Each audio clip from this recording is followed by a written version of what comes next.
Hi, this is Alon, and I am one of those women na muntik nang mag-settle for less.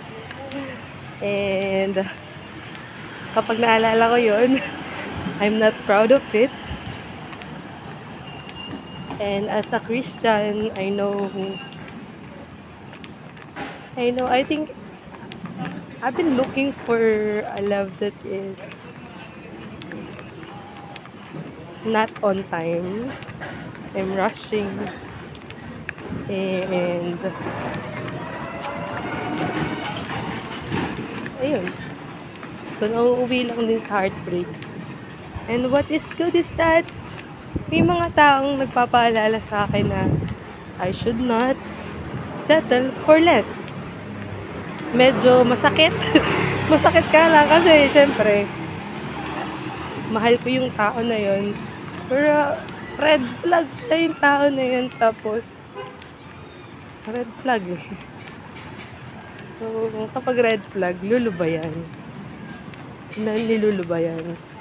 So it is not easy. It wasn't easy na process. Sabi ng pinsan ko, it's either you go for it until you get tired of it, you get tired of them, or ngayon pa lang puputulin mo na. So I trust the person. I go for it. Kahit nasasaktan, kahit nahihirapan, go pa rin ng go. Ayun. Well, ang daming pagkakataon na syempre parang kasi gusto ko siya eh. Gusto ko siya, pinipilit ko na gusto ko siya. Eh, hindi naman din niya nare-reciprocate. Though, hindi niya naman kailangan reciprocate, pero he's not ready. He's not ready for me. And hindi healthy para sa akin kung ano yung nararamdaman ko sa kanya. So, lesson learned. Don't chase, don't beg. Masakit. Okay lang masaktan. Ay, hindi naman okay masaktan. Pero kasi my choice. My choice. My bad. So, iyon. So, I give myself grace to let go and let God doon. So, I think I'm doing the right thing. Sa ngayon, binigyan ko ng chance yung sarili ko na kumilala. And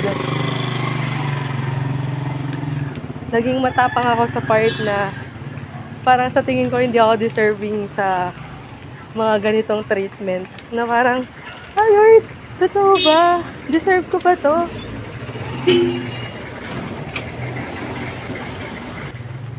Deserve ko ba to? Parang yung mga past decision ko sa relationship, parang, Lord, you're so good. Ganyan. You're so good kasi you let me get to know this man. And I know you are working something beautiful sa kung anong meron kami ngayon. And he is my boyfriend right now. He's my childhood best friend. And I love him so much. Yes. I love him. Medyo cringing at some point kasi di ba mag-best friend kami. Pero yes. I love my best friend. And he's my boyfriend now. Thank you, Lord. He gives me this flower yesterday when I got home after the mission in Negros. I was so surprised because it is unexpected, right? Nakakatawa lang. Marunong pala siya manurprise. Hey, thank you, love.